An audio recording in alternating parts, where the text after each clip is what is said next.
In this video, we derive a way to measure the likeliness of an event or an outcome occurring. Probability is a measure of the likeliness of an event or an outcome. The concept of relative frequencies, which we discussed thoroughly in the previous videos, can be thought of as probabilities, two concepts that get mixed up all the time are mutually exclusive events and independent events. This is prevalent among students, but it is important to mention it now and revisit this throughout the remaining portion of this video. The union of events is computed by adding their probabilities if the events are mutually exclusive. The intersection of events is computed by multiplying their probabilities if the events are independent. Probability is a measure of the likeliness that something, an event, or some outcome will occur. An event that is not likely to occur has a probability near zero. The probability that it will snow in North Carolina in July is probably pretty close to zero. An event that is just as likely to occur as it is to not occur has a probability of 0.5. At the beginning of every NFL football game, a coin is flipped to determine who kicks off first. Heads and tails are equally likely to occur because there are only two sides to every coin. The likeliness of heads facing up is the same as it not facing up. Hence, the probability of heads is 0.5. An event that is likely to occur has a probability near 1. The probability that it will snow in Antarctica, down in the South Pole, during July, a winter month in the Southern Hemisphere, is probably pretty darn close to 1. An experiment is any process that generates well-defined outcomes. Rolling a six-sided die once is a process that generates well-defined outcomes, which includes rolling a 1, 2, 3, 4, 5, or 6. The sample space for an experiment is the set of all experimental outcomes.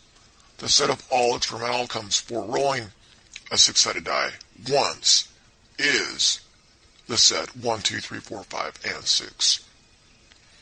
An experimental outcome is also called a sample point.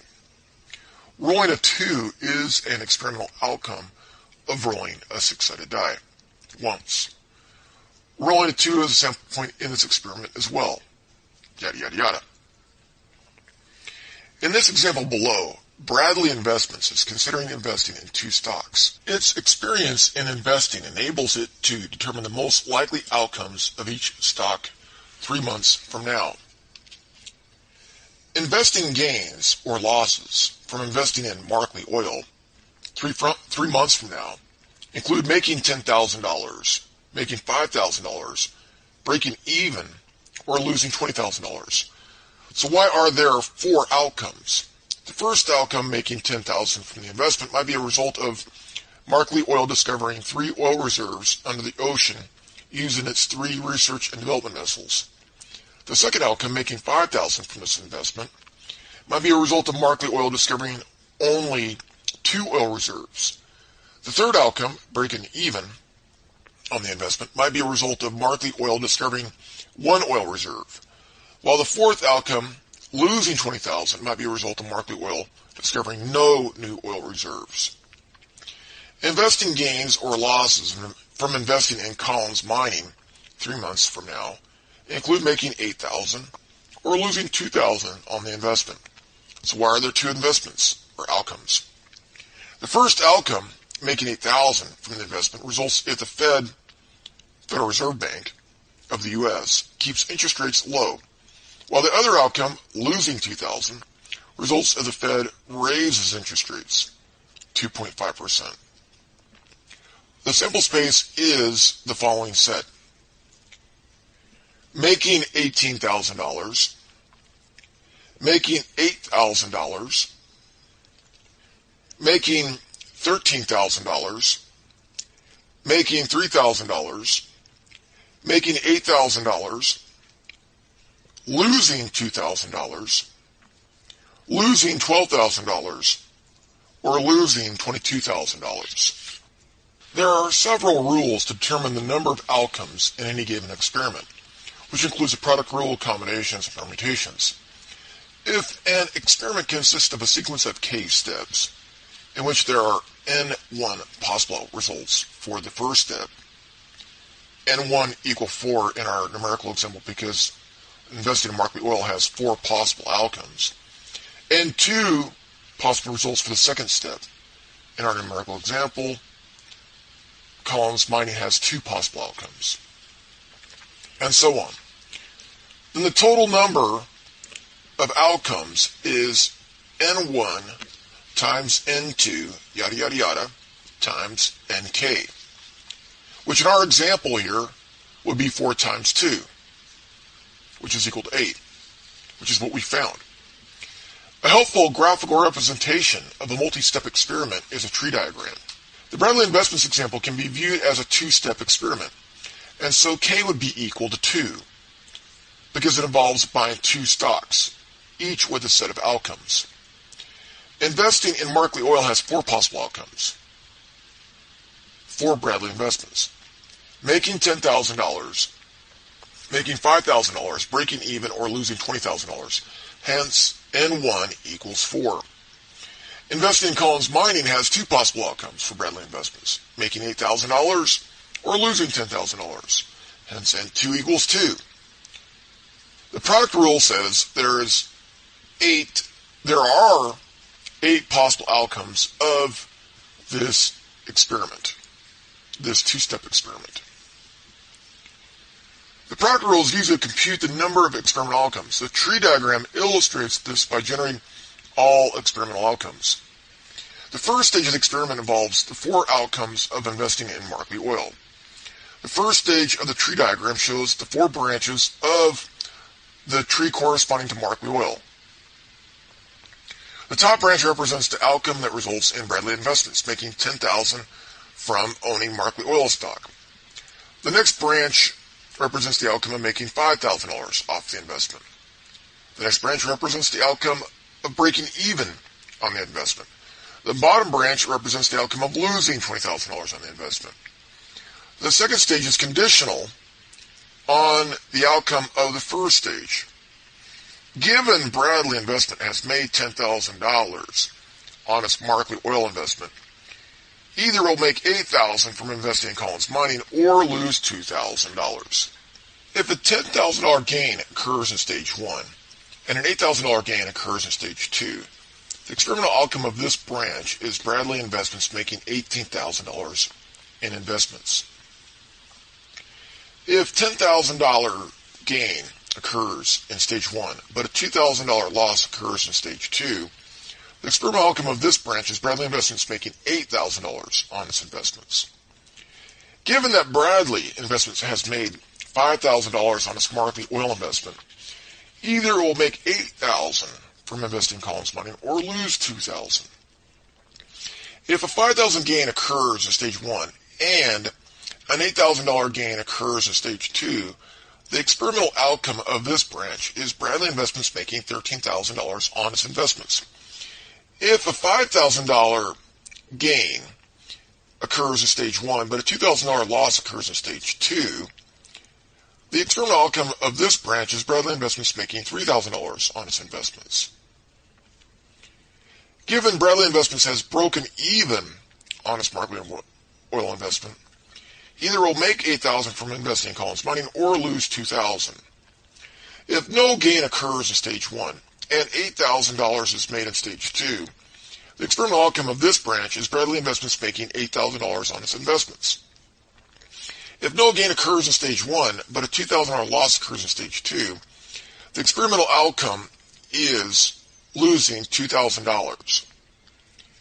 Given Bradley Investments has lost $20,000 on markedly oil, either it will make $8,000 investing in Collins or lose $2,000. If a $20,000 loss occurs in stage 1 and an $8,000 gain occurs in stage 2, the experimental outcome of this branch is Bradley Investments losing $12,000. If $20,000 loss occurs in stage 1, but a $2,000 loss occurs in stage 2. The experimental outcome of this branch is Bradley Investments losing $22,000 on its investments. Notice there are 8 experimental outcomes, which is exactly what the product rule told us. Counting rules 1, 2, and 3 represent 3 ways to compute the number of outcomes in seemingly similar experiments, because in all 3 of these, n objects are chosen from a total of capital N. The concepts that differentiate these rules are if order matters and whether there is replacement or not. Order does not matter when sampling a population to determine the average earnings of workers. For example, suppose John makes $15,000 and Jill makes $20,000 annually. It does not matter if John was selected first, because 15,000 plus 20,000 equals 20,000 plus 15,000.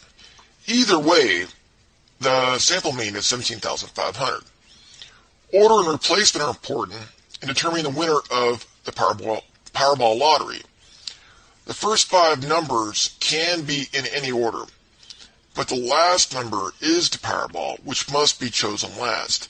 Hence, order matters for only the last ping pong ball in the Powerball. When choosing the first 5 ping pong balls, the balls are pulled out one at a time and not put back in the jar. That is, they are not being replaced as balls are pulled out. Counting rule 1 applies when order matters and there is replacement. The total number of experimental outcomes equals n times n times n, yada yada yada, times n. The number of times n is multiplied by itself is little n. This expression is mathematically equivalent to this expression. The red 1 next to a red exclamation point is called 1 factorial. 1 divided by 1 factorial equals 1 because 1 factorial is equal to 1. Even though 1 divided by 1 factorial is equal to 1, I included here to explicitly model the concept of order matters. N times n times n, yada yada yada, times n mathematically models the concept of replacement. 1 factorial mathematically models the concept of order matters. Here's an example. Politicians propose a new lottery. In this lottery there are 6 jars, each filled with 50 ping pong balls, numbered 150. How many distinct winning tickets could win this lottery if you have to pick the order in which they come out of the jars?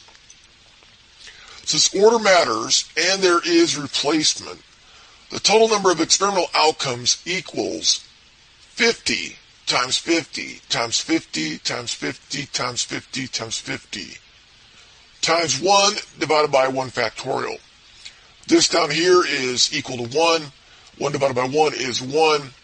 50 times 50 times 50 times 50 times 50 times 50 is just 50 to the 6th power, which equals 15.625 billion. So why does 1 over 1 factorial model mathematically the concept of order matters? Well, what this is basically saying is there is only one ticket that wins in a lottery. If you picked your lottery numbers are, say, for example, 1, 2, 3, 4, 5, and 6. Well, the first ping pong ball has to come out 1. The second ping pong ball has to come out 2. The third ping pong ball has to come out 3. The fourth ping pong ball has to come out 4. The fifth ping pong ball has to come out 5. And the sixth ping pong ball has to come out number 6. So you have to not only pick those numbers, but you have to pick the order. And so there's only one way to do that. Hence, 1 factorial models order matters. Now, the probability of pulling out a 1 is 1 divided by 50 because there are 50 ping pong balls in the jar. Now, for example, if the person pulling the ping pong balls out of the jar actually pulls out a 1, right? Then you're good to go. So far, so good for you. that person puts the ping pong ball back in the jar. So when the person goes to pull out the second number, there are 50 numbers in the jar. Suppose that person pulls out a 2. Now you're thinking, cool, I've got the first 2 numbers and I picked them in the right order, 1, then 2. Well, the lottery worker puts the ball back in the jar.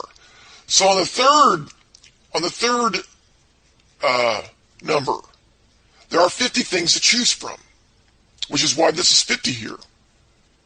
And so you need a 3, right? Suppose that lottery worker pulls out a 3. Now you're thinking, holy crap, I'm going to win this thing. I got them in order, 1, 2, and 3.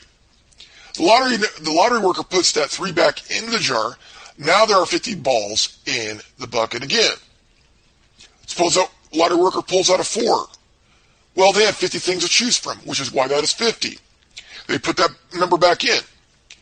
On the 5th number pulled from the jar, because the 4 was put back in, there are now 50 balls in the jar. So, suppose that lottery worker pulls out a 5. Well, there are 50 things to choose from, which is why there's 50 things here. The lottery worker puts that 5 back in the jar. There are 50 things to choose from, which is why that is 50.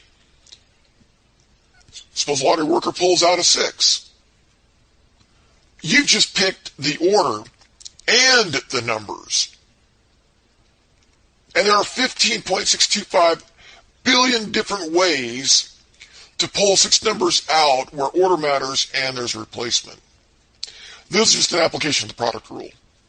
Cutting rule 2 applies when order does not matter and there is no replacement. The total number of experimental outcomes equals 1 divided by the red expression, which is called n factorial, times n times n minus 1 times n minus 2, yada yada yada, times n minus n plus 1.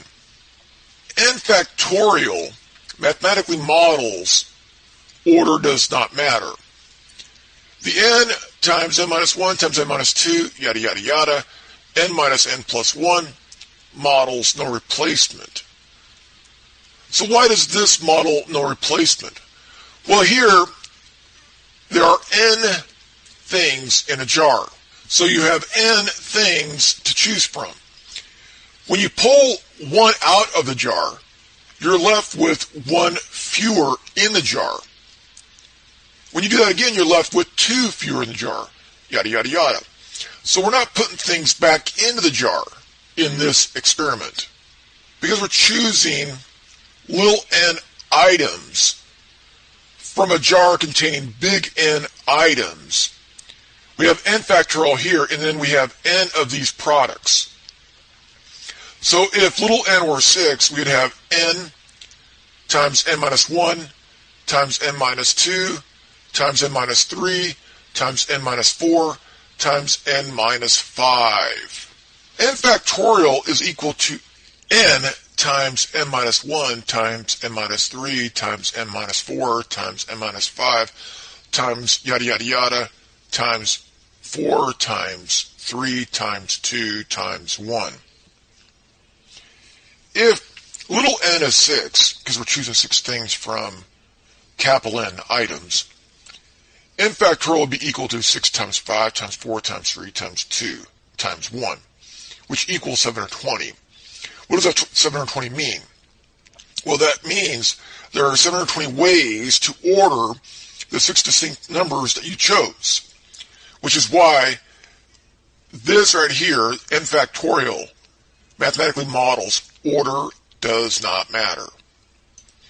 This is just a combinations rule.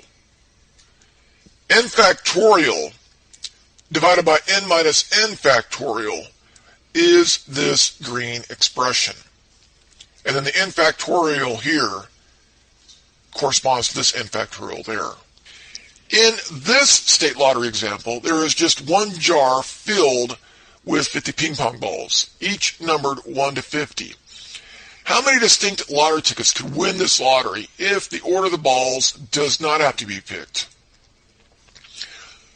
Obviously, order does not matter in this lottery. The lottery does not involve a replacement because as the balls come out, they're not put back in. The expression in red font, 6 factorial, means there are 6 factorial ways to order the 6 numbers you chose from the 50 items. The expression in green font represents the concept that balls aren't being replaced. After the first ball is picked, there are 49 left. After the second, there are 48 left. At the third, there are 47 left. At the fourth, there are 46 left. After the fifth, there are 45 left. The number in the numerator of the fraction was computed by multiplying 50 times 49 times 48 times 47 times 46 and 45, which is about 11.4 billion. The denominator is 6 times 5 times 4 times 3 times 2 times 1, which equals 720. The 720 means there are 720 different ways to order the 6 numbers you chose. There are a total number of 15.9 million distinct lottery tickets that can potentially win. The combinations rule gives you the same exact number. Counting rule 3 applies when order matters and there is no replacement.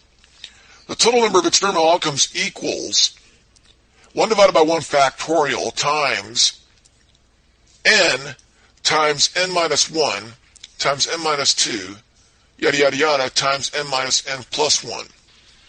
Again, 1 factorial equals 1, and there are little n of these products.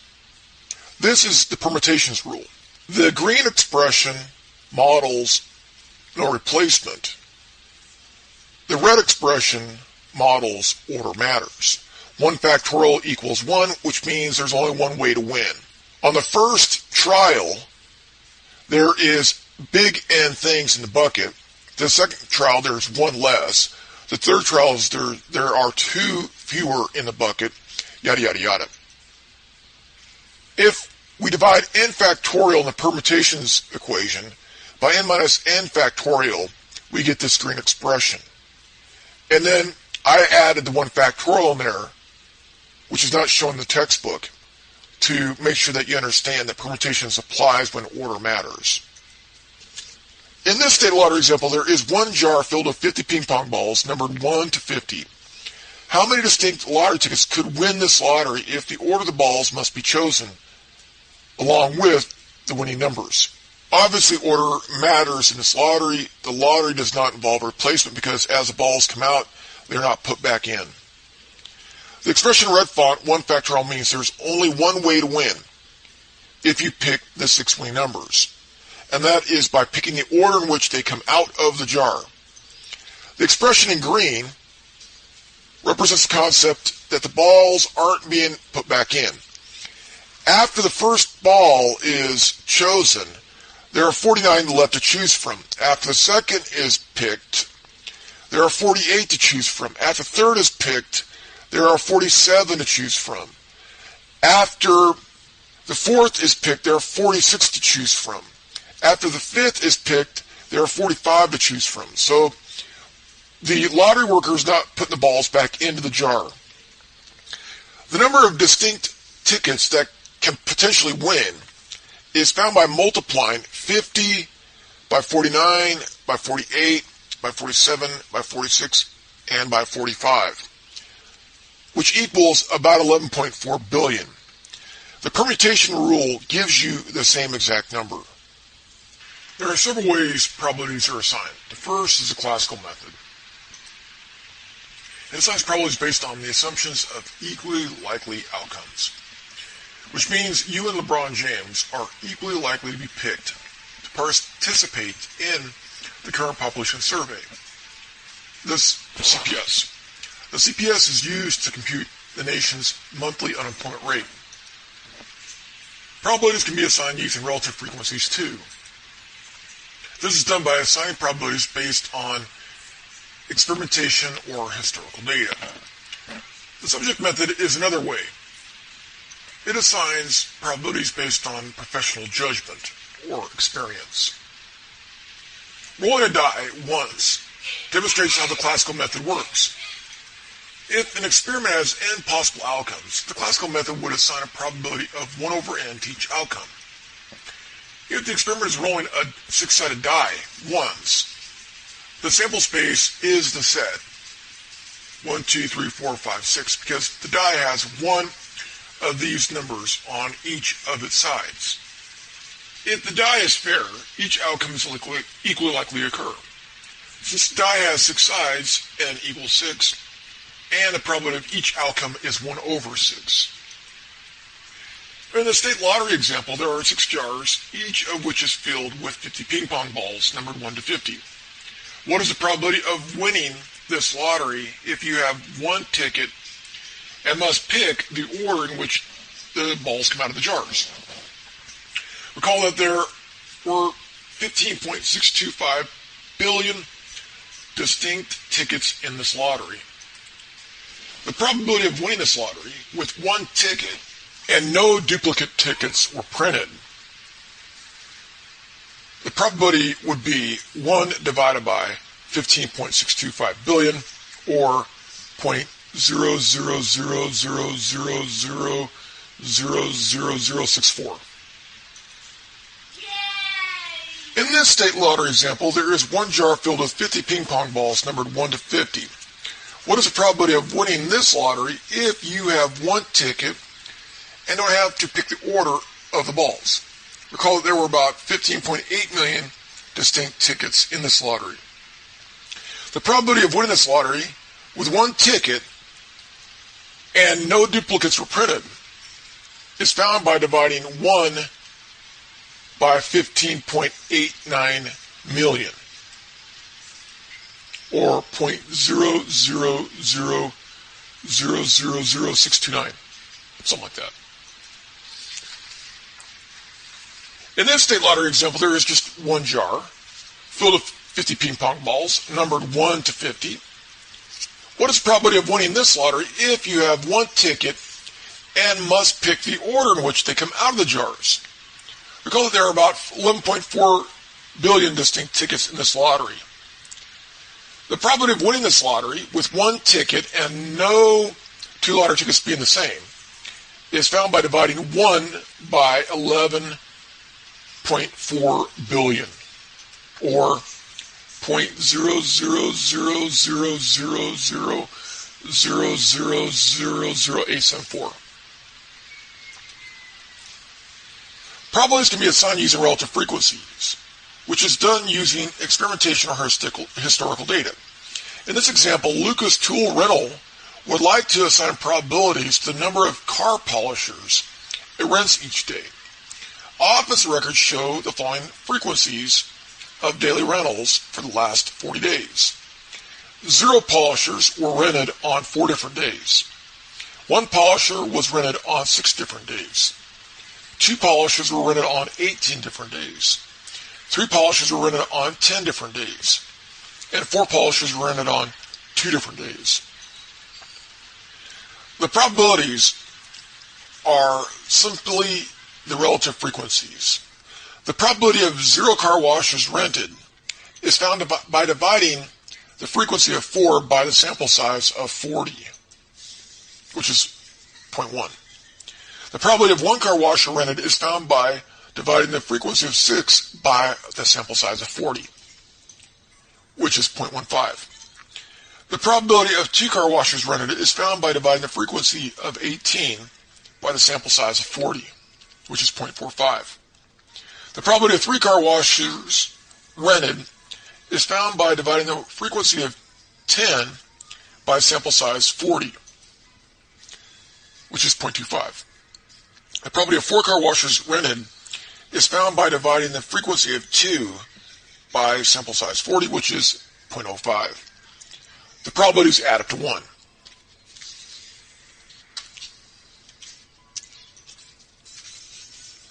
Frequency tables are commonly published in newspapers and other print media. The table below was first printed in the World Almanac. It shows the number of Americans by age group. If converted to relative frequencies, the resulting numbers can be interpreted as probabilities. The relative frequency of the first age group is 0.29. The relative frequency of the second age group is 0.07. This is 19 divided by 281.6 million people. The relative frequency of the third age group is 0.14, which is 39.9 divided by 281.6 million. The relative frequency of the fourth age group is 0.16, which was found by taking 45.2 and divided by 281.6. The relative frequency of the fifth age group is 0.13, the sixth is 0.09, and the final one is 0.12, and the relative frequencies sum to 1. In regards to the first relative frequency, when interpreting it as a probability, you would say the probability that a randomly chosen American is 19 years of age or younger equals 0.29. The subjective method is the final way of assigning probabilities. An example of this is when experienced coaches go with their gut instincts. These probabilities are based on professional judgment or experience, because things aren't equally likely to occur in the business world. Markedly finding 3 new oil reserves is probably much lower than finding 1. And although understanding history is important, historical data is not always the best source of information because circumstances can change rapidly in the business world. We can use any available data as well as our experience and intuition. However, probability value should express our degree of belief that the experimental outcome will occur. You could have scouted a football team for years, but during the game, the team's coach is making adjustments to his game plan. As such, you need to modify your degree of beliefs in the plays he might run as the game progresses. The best probability estimates often are obtained by combining the estimates from the classical or relative frequency approaches with the subjective estimate. Good head coaches may do this without even knowing it. Recall our Bradley Investments example. Investing in Markley Oil has 4 possible outcomes for Bradley Investments: making $10,000, making $5,000, breaking even, or losing $10,000. Investing in Collins Mining has 2 possible outcomes: making $8,000 or losing $2,000. Bradley Investments oil trading expert believes the probabilities of Markley Oil finding 3, 2, 1, and 0 new oil reserves in the next few months, with 3 research and development decimals, are 0.1, 0.25, 0.40, and 0.25, respectively. Thus, in regards to this investment, the probability it will make $10,000 is 0.1. Make $5,000 is 0.25. Break even is 0.40. Lose $20,000, 0.25. Bradley Investments monetary policy expert believes the probabilities that the Fed will not change or raise interest rates are 0.8 and 0.2 respectively. When interest rates are low, monetary policy is easy, meaning the Fed is printing money, which lowers the value of the dollar but raises the value of gold. When interest rates are high, monetary policy is tight, meaning the Fed is not printing as much money, which raises the value of the dollar but lowers the value of the gold. Thus, in regard to investing in Collins Mining, the probability Bradley Investment will make $8,000 is 0.8. Lose $2,000 is 0.20. Recall the experimental outcomes are 10,000 plus 8,000, 10,000 minus 2,000, 5,000 plus 8,000, 5,000 minus 2,000, 0 plus 8,000, 0 minus 2,000, negative 20,000 plus 8,000, or negative 20,000 minus 2,000. The subjective probability of 10,000 plus 8,000 is found by multiplying the probability corresponding to 10,000 and 8,000, which equals 0.1 times 0.8, or 0.08. The subjective probability of 10,000 minus 2,000 is found by multiplying the probabilities corresponding to 10,000 and minus 2,000, which equals 0.1 times 0.20, or 0.02.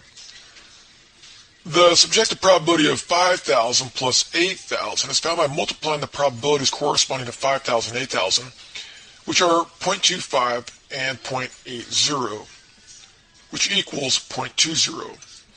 The subjective probability of 5,000 minus 2,000 is found by multiplying the probabilities corresponding to 5,000 and negative 2,000, which equals 0.25 times 0.20, or 0.05. Subjective probability of 0 plus 8,000 is found by multiplying the probabilities corresponding to 0 and 8,000, which equals 0.40 times 0.80, or 0.32. The subjective probability of 0 minus 2,000 is found by multiplying the probabilities corresponding to 0 and a negative 2,000, which equals 0.40 times 0.20, or 0.08. The subjective probability of minus 20,000 plus 8,000 is found by multiplying the probabilities corresponding to a negative 20,000 and 8,000, which equals 0.25 times 0.8, or 0.20. The subjective probability of negative 20,000 minus 2,000 is found by multiplying the probabilities corresponding to a negative 20,000 and negative 2,000, which equals 0.25 times 0.20, or 0.05. Notice that we multiplied two probabilities for each of these 8 experimental outcomes. This means we must be assuming the events affecting Collins mining are independent of events affecting Markley oil. Notice that the sum of these probabilities is equal to 1. If this sum was not equal to 1, we would have made a mistake. An event is a collection of sample points. An event could be a collection that contains just one sample point, which means sample points are events as well. The probability of any event is equal to the sum of probabilities of the sample points in the event. Since we are summing probabilities of sample points are mutually exclusive. This is true because sample points are distinct. If we can identify all sample points of an experiment and assign a probability to each, we can compute the probability of an event. Referring to the Bradley investment example, let M denote the event where the Markley oil investment is profitable. Since there were a total of 8 outcomes in this experiment, Collins mining may or may not be profitable when Markley oil is. In addition, just because Markley oil is profitable does not mean the portfolio is. In set notation, M is equal to the set 10, 8, 10, minus 2, 5, 8, and 5, minus 2. In words, only outcomes where the Markley oil stock makes the company 10,000 or 5,000 are included in this event. When Markley oil stock makes the company 10,000, the company can make 8,000 or lose 2,000 on the other stock. Similarly, when Markley oil stock makes the company 5,000, the company can either make 8,000 or lose 2,000 on the other stock. The probability of Markley oil investment being profitable equals the probability that Markley oil makes the company $10,000 and Collins mining makes the company $8,000, or the probability that Markley oil makes Bradley Investments $10,000 and Collins mining loses the company $2,000, or Markley oil makes the company $5,000 and Collins mining makes the company $8,000, or Markley oil stock makes Bradley Investments $5,000 and Collins mining results in a $2,000 loss to Bradley Investments. The probability of the first point in the event, the sample point in the event, is 0.08. The probability of the second sample point in the event, Markley oil is profitable, is 0.02. The probability of the second or the third sample point in the event, Markley oil is profitable, is 0.20. The probability of the final sample point in the event, Markley oil is profitable, is 0.05. So the probability that Markley oil is profitable is 0.35. If we let C be the event where Collins mining is profitable, then C would be equal to the set 10, 8, 5, 8, 0, 8, minus 20, 8. In words, only the outcomes where Collins mining investment makes the company $8,000 are included in this event. When Collins Mining stock makes the company $8,000, the company can make $10,000, $5,000, break even, or lose $20,000 on the Markley Oil stock. The probability of Collins Mining being profitable equals the probability that Markley Oil investment makes Bradley Investments $10,000, Collins Mining makes Bradley Investment $8,000, or Markley Oil makes Bradley Investment $5,000, and Collins Mining makes Bradley Investments $8,000, or Markley Oil makes the company $0, and Collins Mining makes the company $8,000, or Markley Oil investment is a loser for Bradley Investment, costing the company $20,000, and Collins Mining making Bradley Investments $8,000. Sum the probabilities up, we get 0.80. There are some basic probability relationships that can be used to compute probabilities of events without knowledge of all sample point probabilities. The complement of event A is not being in event A. The union of two events has at least as many sample points in it as the event with the most sample points. If you are a black female student, you are in the union black students and male students because you are black or male. The intersection of two events generally has fewer elements in it than does the union of the same two events. If you are a black female student, you are not in the intersection of black students and male students because you are not black and male. Two of the biggest problems students have is understand the difference between mutually exclusive events and independent events. The union of events is computed by adding their probabilities if the events are mutually exclusive. The intersection of events is computed by multiplying their probabilities if the events are independent. A Venn diagram can be used to illustrate the complement of an event. The complement of event A is defined to be the event consisting of all sample points that are not in A. The complement of A is denoted by A superscript C. Suppose a red circle contains all the sample points in event A. All of the sample points not in A must be in the gray part of the diagram. The equation for computing the probability of A complement is 1 minus the probability of A. Let A be the event 55 years of age or older. Using the data from the World Almanac 2004, compute the probability of complement A. The red box identifies the sample points in event A and their probabilities.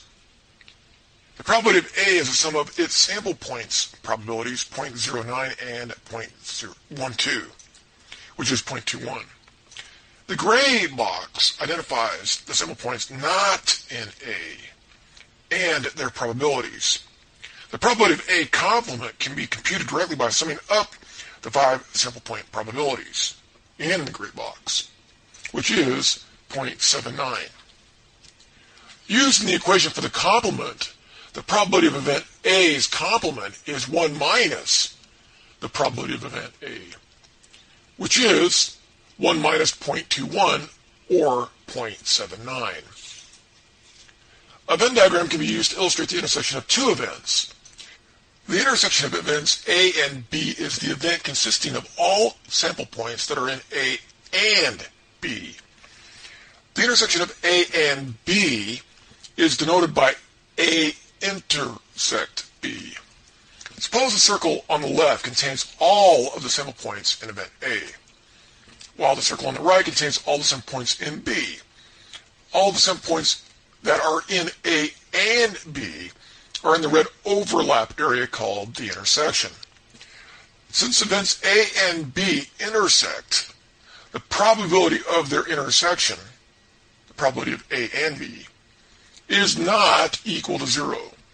When this occurs, we say A and B are not mutually exclusive. Let A be the event 55 years of age or older. Let B be the event 64 years of age or younger.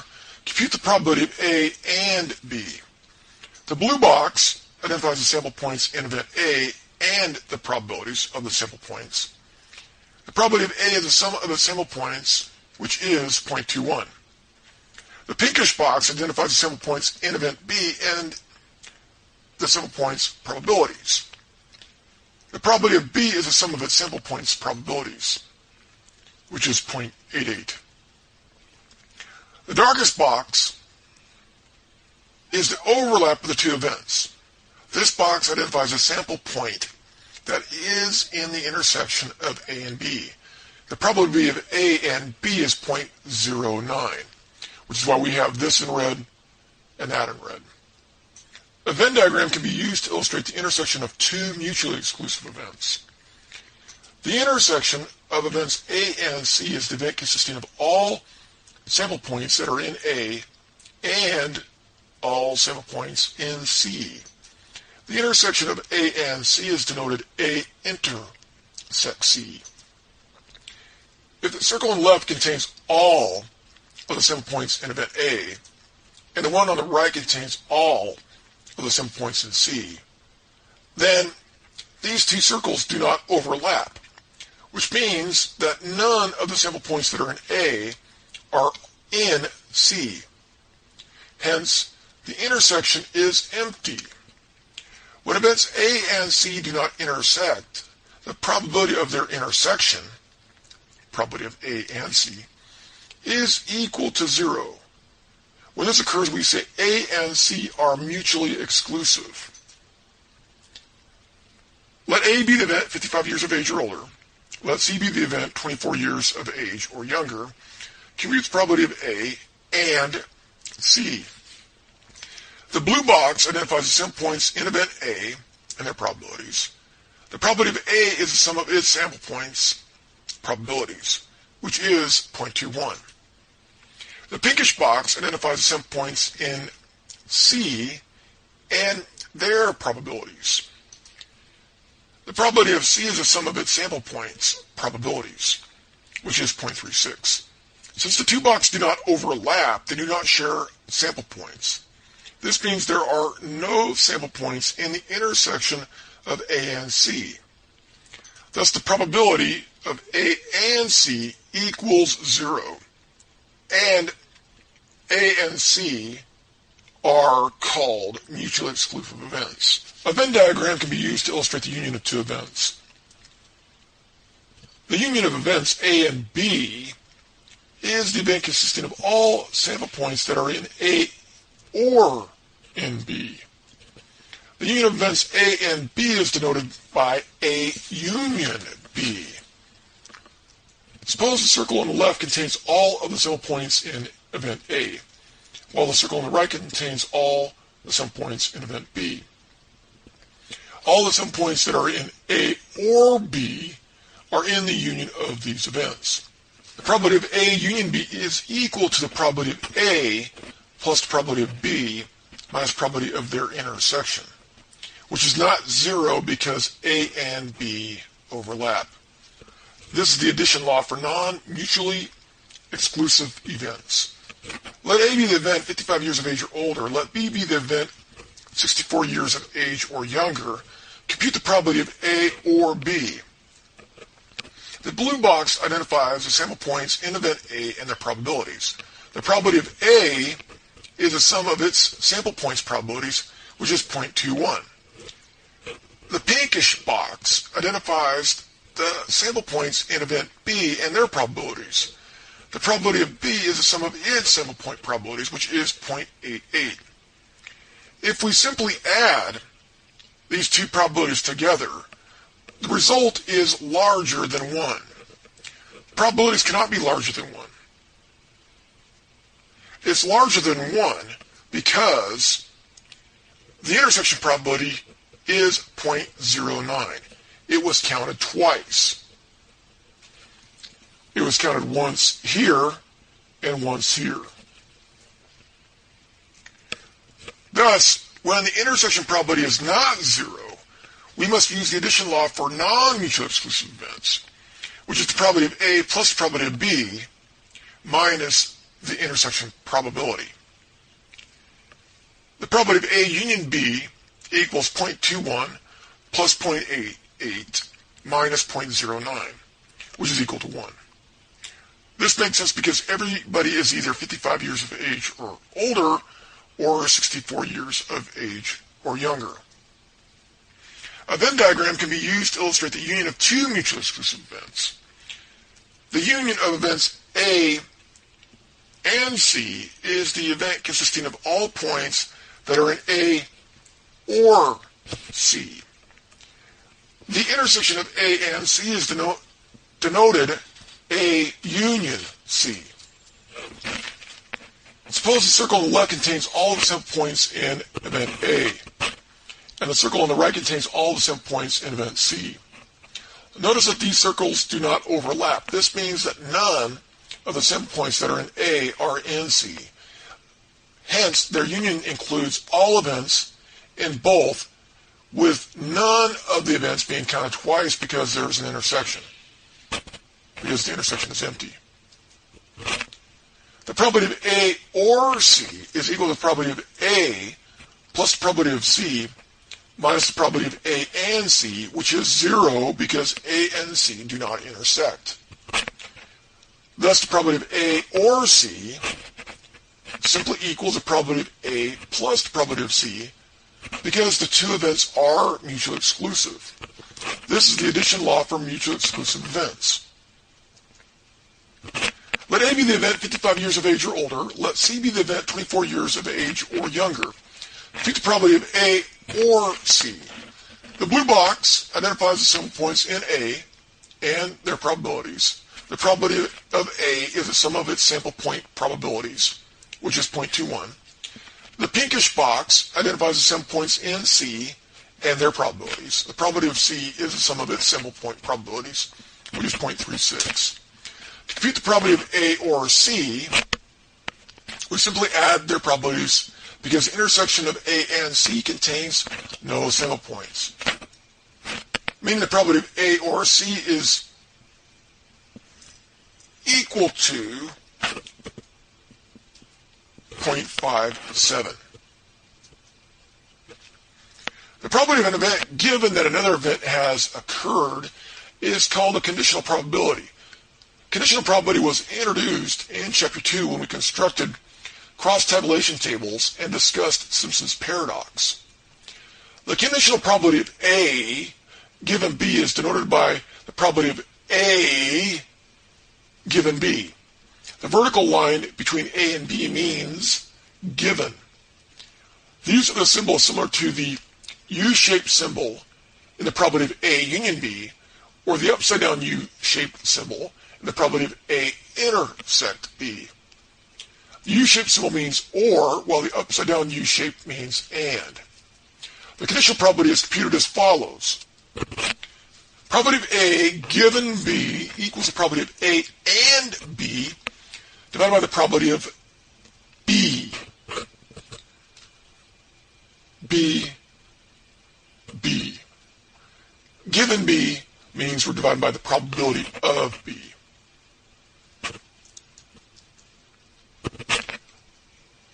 B follows a vertical line, which means given, while the probability of B is in the denominator of the fraction.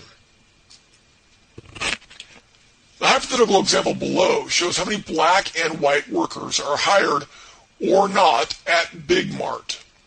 There are 130 white workers and 30 black workers, but 570 white workers and 250 black workers were not hired. 700 white workers apply for work at Big Mart.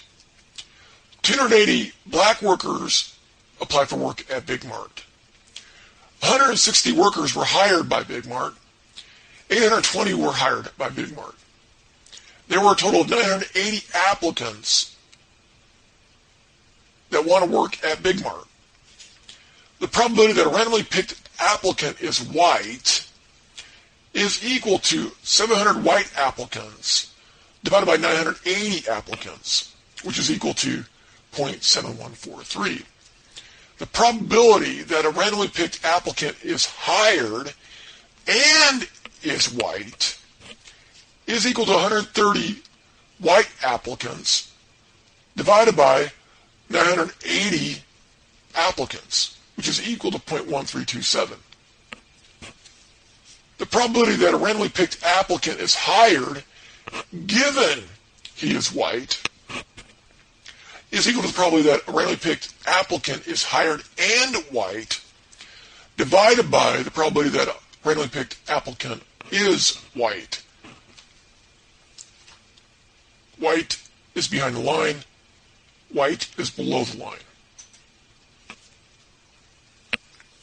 Which is equal to 0.1327 divided by 0.7143, or 0.1858. Another way of computing the conditional probability is to divide the number of applicants that are white and hired by the number of white applicants, which is 130 divided by 7, or 0.158. The multiplication law provides a way to compute the probability of the intersection of two events, which is also referred to as the joint probability. It is derived algebraically by manipulating the conditional probability equation, which is the probability of A given B equals the probability of A and B divided by the probability of B. Multiplying both sides of this equation by the probability of B yields the following. So the probability of A and B is left on the right. So the multiplication law is the probability of A equals the probability of B times the probability of A given B. That is the conditional probability of A. That's the unconditional probability of B. Hence, the multiplication law multiplies the unconditional probability of B by the conditional probability of A. The probability that a randomly picked applicant is hired and white is 130 divided by 980, which is 0.1327. Using the multiplication law gives the same amount. The multiplication law is the product of the probability an applicant is white and the probability the applicant is hired given she is white. To compute the probability an applicant is white, we divide the number of white applicants, 700, by the number of applicants, 980. To compute the probability an applicant is hired given she is white, we divide the number of hired white applicants, 130, by the number of white applicants, 700. The product of these probabilities is 0.1327, the same thing. If the probability of event A is not changed by the existence of event B, we say that events A and B are independent.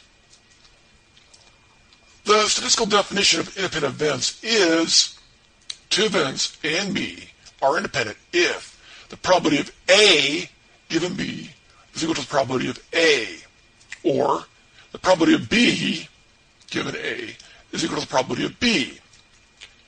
If the two events are independent, the multiplication law changes. The multiplication law says the probability of A and B is equal to the probability of B times the probability of A given B.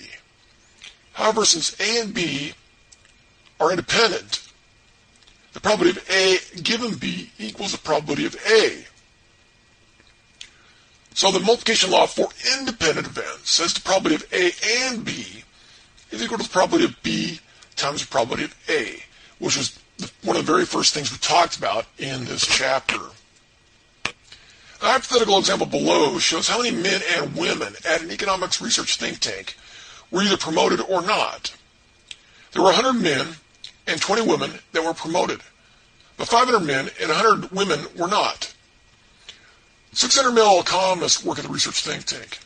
120 female economists work at the think tank. 120 economists are promoted. 600 were not. There are 720 economists at the firm.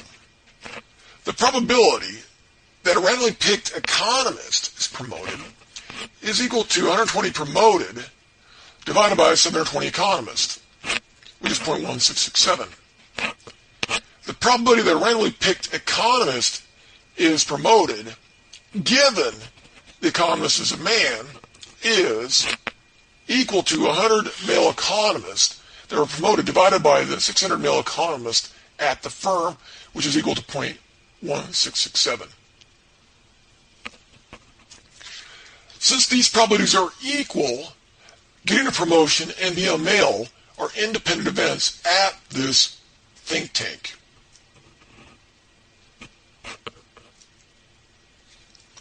Recall our Big Mart hypothetical example.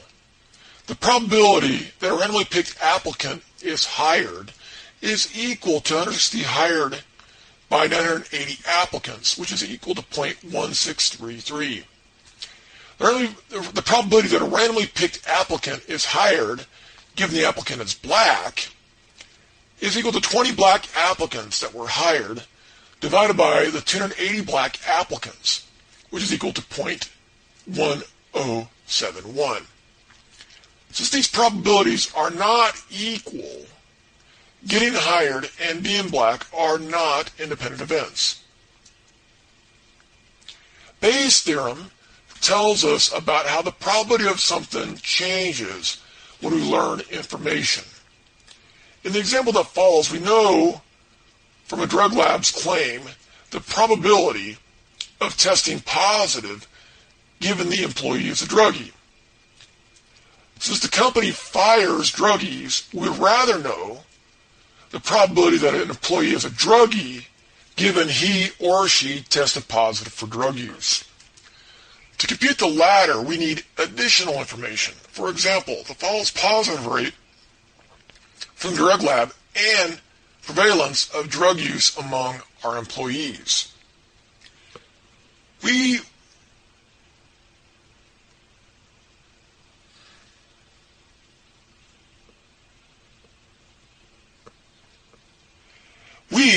want to ensure that our employees are not taking drugs, because this is a safety risk. We contract with a lab to conduct drug tests because we have read that this lab's drug test is 94% accurate, which sounds impressive. However, while reading this, we also find out that there is a 5% chance of a false positive test. This means we might terminate the employment of somebody who we believe uses cocaine but really doesn't. But since this is so small and the accuracy rate is so large, we hire the company. Suppose our firm has 10,000 employees and that 1% of them are druggies. If an employee is found to be a druggie, we fire them for safety reasons. Let P denote a test that is positive. N denotes a test that is negative. D denotes an employee that is or who is a druggie. D superscript C denotes an employee who is not a druggie. Translating the information about the drug lab into statistical notation yields the following. From the drug lab, we know the probability a person tests positive for drugs given he is a druggie is 0.94. This is the lab's accuracy rate. The lab computes this by gathering up a bunch of urine samples from known druggies and uses its test to test for the presence of drugs in samples known to contain drugs. 94% of the time, the test indicates there are drugs in samples known to contain drugs. The probability a person tests negative for drugs, given he is a druggie, is 0.06. This means that 6% of the time, the test indicates there are no drugs in samples known to contain drugs.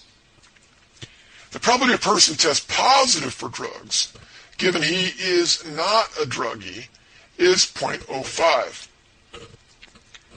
This is the drug lab's false positive rate. The lab computes this by gathering up a bunch of urine samples taken from people who are not using drugs, who we know for sure are not using drugs. And we test for the presence of drugs in their urine samples. 5% of the time, the test indicates there are drugs in samples known not to contain drugs. The probability a person tests negative for drugs, given he is not a druggie, is 0.95. This means that 95% of the time, the test indicates there are no drugs in samples known not to contain drugs. We believe the following. 1% of our employees are druggies. Now, maybe we get this from the fact that it is widely reported in the region where our employees live, 1% of the people in the region are doing drugs. This is the prevalence rate of drug use by our employees. If 1% of our employees are druggies, then probably an employee is not a druggie is 0.99. Next, we illustrate the previous statistical information using a tree diagram. This yields the outcomes of this experiment. The first stage of the diagram shows the prevalence probabilities. On the top branch, we have the probability an employee is a druggie, which is equal to 0.01. The bottom branch, we have the probability an employee is not a druggie, which is equal to 0.99. In the next stage, we first graph the branches corresponding to the probabilities a person tests positive for drugs or test negative for drugs, given the employee is a druggie, which is 0.94 and 0.06. Using the multiplication law yields the probability that an employee tested positive and is a druggie, which equals 0.01 times 0.94 or 0.0094. Remember the multiplication rule. The probability of A and B equals the probability of A given B times the probability of B. Using the multiplication law again yields the probability that an employee tested negative and is a druggie. Probability of A and B equals the probability of A given B times the probability of B. So according to the multiplication law, multiplying 0.01 and 0.06 is 0.0006. Going back to the second stage, we graph the branches corresponding to the probabilities a person tests positive for drugs or tests negative for drugs, given the employee is not a druggie, which are 0.05 and 0.95 respectively. Using the multiplication law, we multiply the probability of A given B times the probability of B to get the probability of A and B. In this case, the probability of testing positive and not being a druggie, which is equal to 0.0495, 0.99 times 0.05. Using the multiplication law again yields the probability that an employee tested negative for drugs and is not a druggie, which equals 0.99 times 0.95 or 0.9405. The probability of testing positive equals the sum of the probability of testing positive and being a druggie and the probability of testing positive and not being a druggie, which is 0.0589. The probability of testing negative equals the sum of the probability of testing negative and being a druggie and the probability of testing negative and not being a druggie, which is 0.9491. When you add them together, you get 1. To find the posterior probability that an employee is a druggie given he tested positive, we apply Bayes' theorem. Bayes' theorem is another way of computing a conditional probability. The expression in blue equals the prevalence of drug use at the company, namely the probability a worker at our firm is a druggie. The expression in red equals the probability of a worker at our company testing positive for drug use, given he is a druggie. This is a drug lab's accuracy claim. The expression here is the probability that a worker at our company does not do drugs. This expression is the probability of a worker at our company testing positive for drugs, given he is not a druggie. Question: what is the probability a worker is a druggie given he tested positive for cocaine use? This should be really high because the drug lab test is 95% accurate. To compute the probability, we must use Bayes' theorem. The probability a worker is a druggie is 0.01.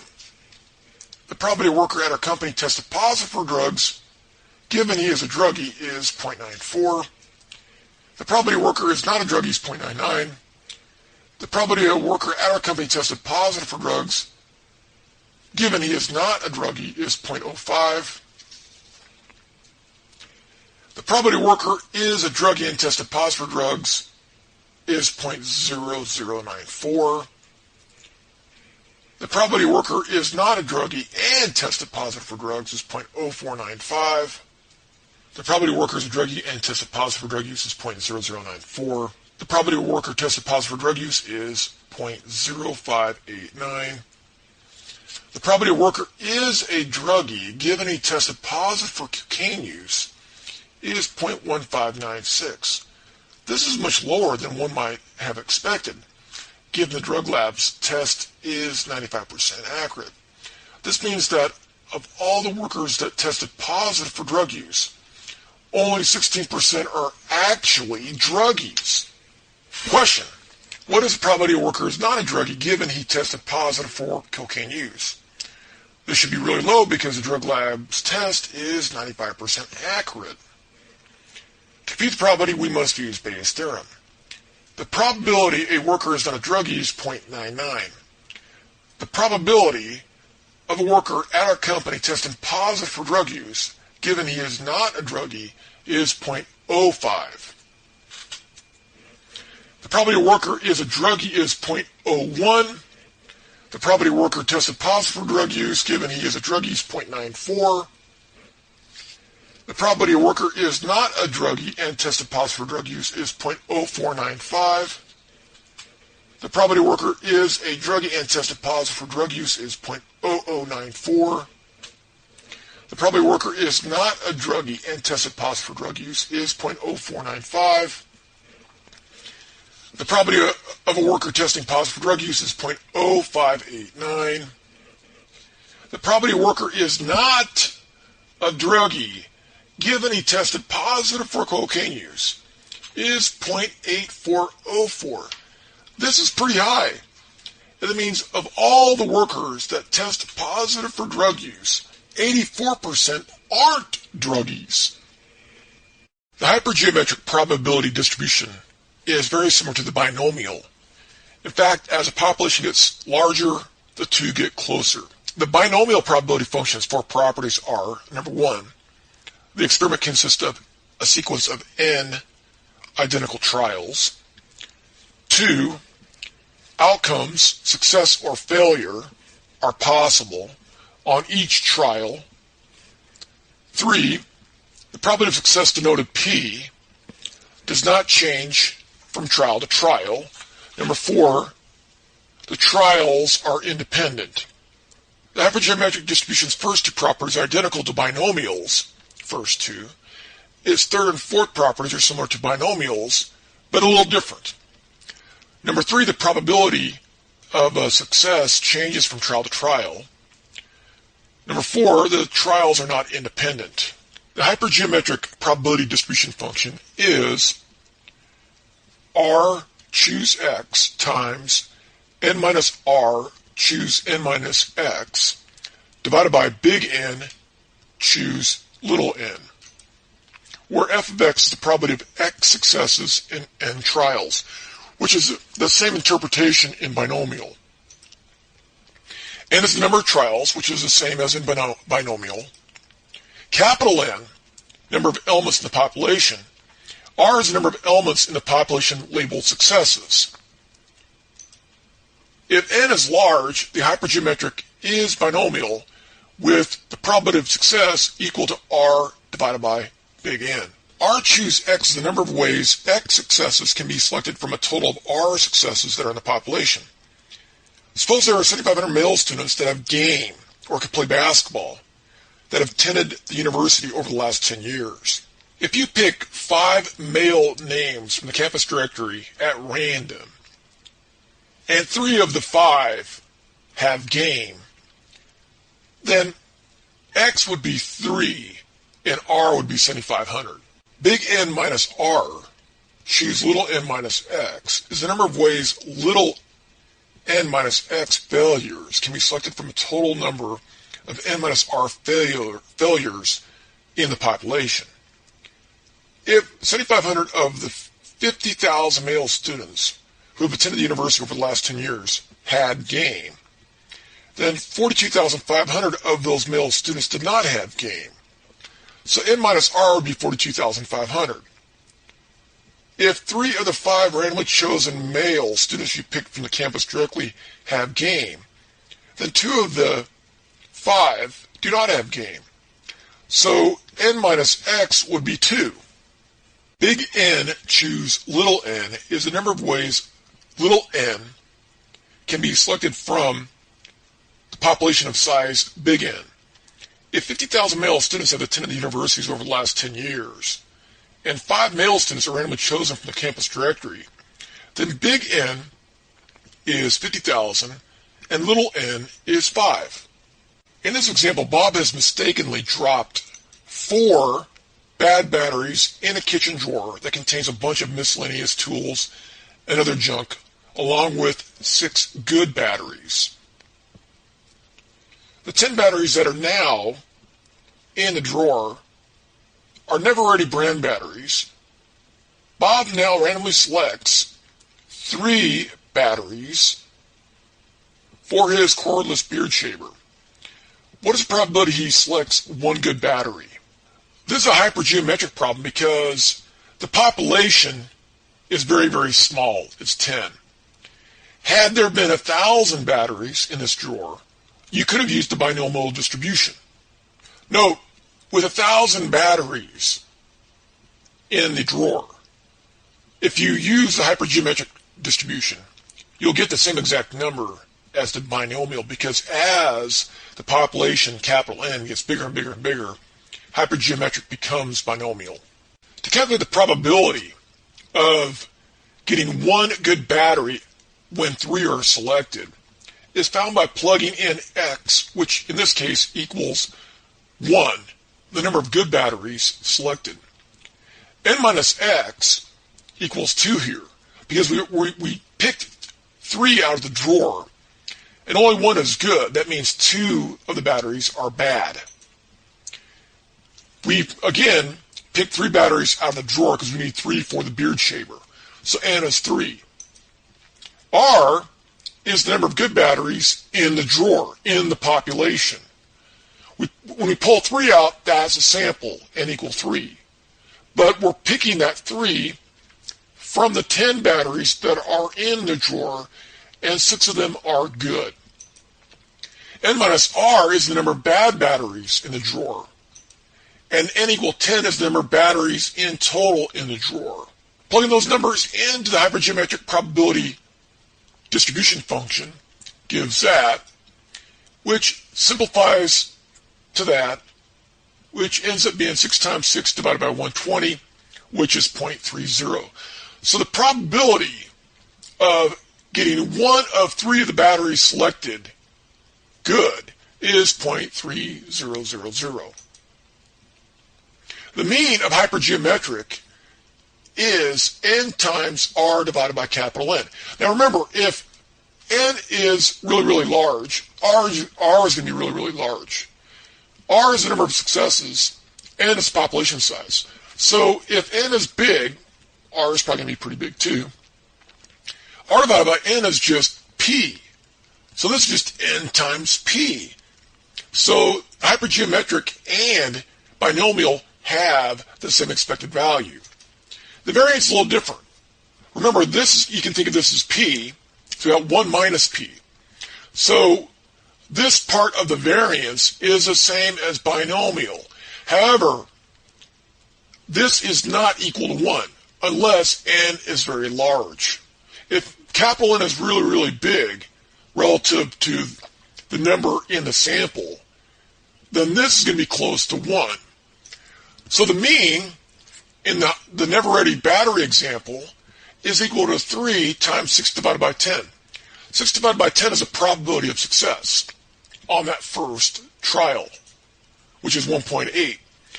So we expect, in a sample of size 3, we expect 1.8 of the batteries to be good. The variance is found by taking the sample size, 3, times the probability of success, times 1 minus the probability of success, times this finite population correction factor, which equals 0.56. Now we use the following equations to verify the shortcut equations are actually giving us the actual values of the variance and the expected value. In the table below, since we computed f of 1 already, it is listed in the table. The remaining values in this distribution can be computed by evaluating the hypergeometric probability distribution function at the values of x equals 0, 2, and 3. The probabilities of x equal to 0, 2, and 3 are 0.33, 0.50, 0.1667. To compute the mean, we must first compute the products of the values of x times their respective probabilities. The first product is 0 times 0.0333, which is 0. Then 1 times f of 1, 0.3000, is 0.3. 2 times f of 2 is probability, which is equal to 0.500, is 1. 3 times f of 3 is 0.1667, the probability of 3, which is 0.5. Summing this, we get 1.8, which is exactly what the shortcut equation gave us. We're going to use the following table to verify the shortcut equation for the variance gives the actual value of the variance. The mean is 1.8. Subtracting 1.8 from 0 gives a deviation from the mean equal to negative 1.8. The second deviation from the mean is found by subtracting 1.8 from 1, which is a negative 0.8. The third deviation from the mean is found by taking 2 minus 1.8, which is 0.2. The fourth deviation from the mean is 3 minus 1.8, which is 1.2. The first squared deviation from the mean is negative 1.8 squared. The second squared deviation from the mean is found by squaring negative 0.8. The third squared deviation from the mean is found by squaring 0.2. The fourth squared deviation from the mean is found by squaring 1.2. Next, we multiply the squared deviation from the mean times its probability. So 3.24 times f of 0, the probability that x equals 0, is 0.108. 0.64, the second squared deviation from the mean, times f of 1, the probability that x equal 1, which is 0.3, equals 0.192. 0.04, the third squared deviation from the mean, times f of 2, the probability that x equal 2, which is 0.5000, is 0.020. 1.44, the fourth squared deviation from the mean, times f of 3, its probability, is 0.240. Sum that up, and you get the same exact number for the variance that we found using the shortcut equation for the variance. The hypergeometric probability distribution can be used to compute the probability of picking the first 5 numbers of the Powerball lottery. Suppose I play the Powerball when the jackpot is $20 million and choose 1, 4, 28, 30, and 53 on the first 5 numbers and choose 37 for the Powerball. I will win $20 million if the winning numbers are 1, 4, 28, 30, 53 with a Powerball of 37. The number of non-Powerball ping pong balls in the jar at the start of the game is 59. The probability of getting the Powerball correct when there are 39 ping pong balls to select from is 1 divided by 39. Before we can compute the probability of winning the lottery, we have to compute the probability of getting the first 5 non-Powerball numbers correct. To do this, we have to understand that there are 59 ping pong balls in the jar before the game starts. And as ping pong balls are pulled out of the jar, they're not being put back in. Given the first 5 balls have already been picked, the probability of picking the Powerball correctly, as we said earlier, is 1 divided by 39. The probability of getting the first 5 balls correct is a bit more difficult. N in the hypergeometric probability distribution function is equal to 59, since this is the number of ping pong balls in the jar containing the non-Powerball ping pong balls.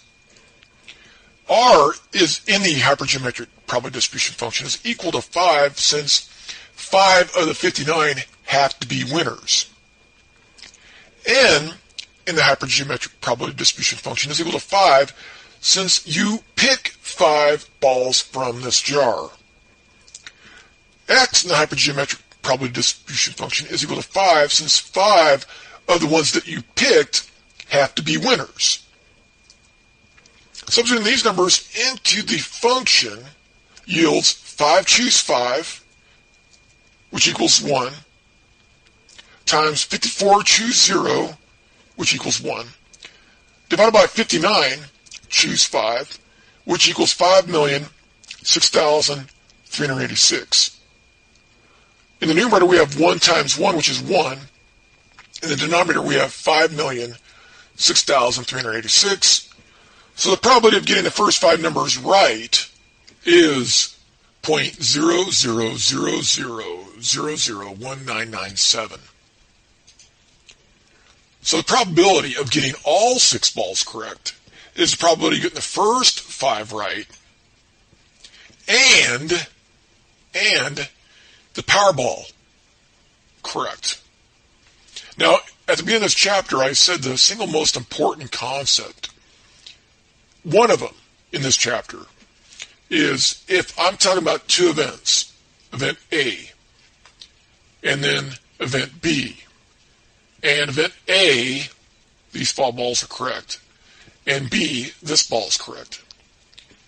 If those 2 events are independent, A and B, then the probability of A and B is the product of the probabilities.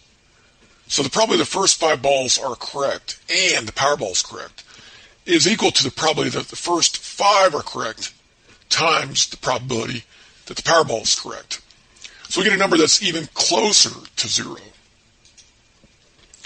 Now, let's calculate the expected winnings.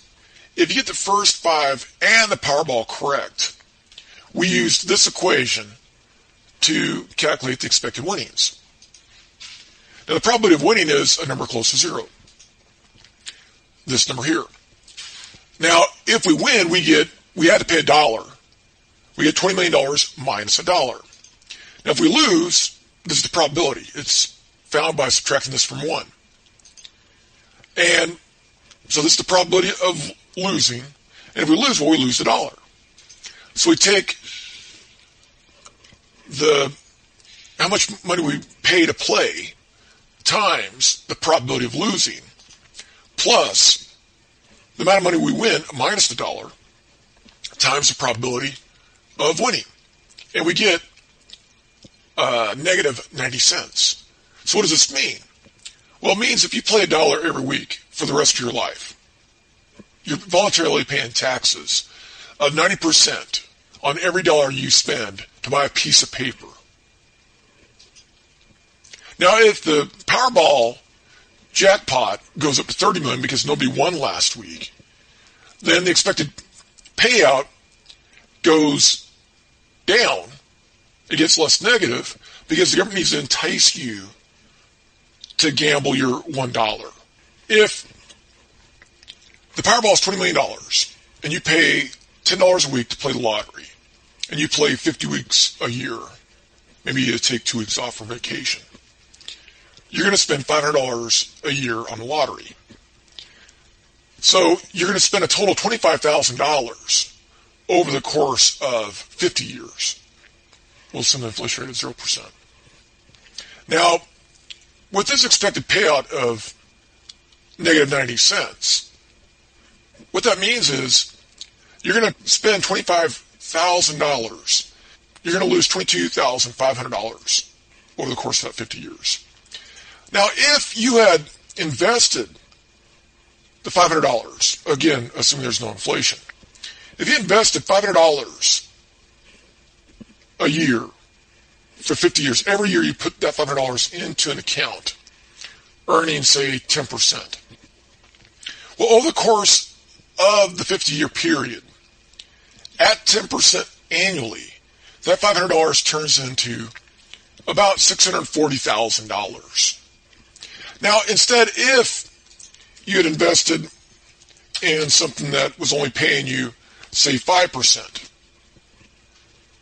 saving $500 a year instead of playing the lottery would net you $110,000 over 50 years.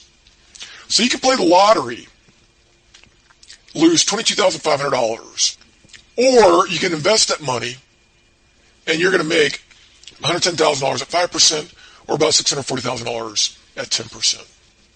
This is exactly why I think it was Dallas or the Houston NAACP recently is calling for a ban on the Powerball, because they know, and statisticians and economists know, that the lottery is really a tax on poor people.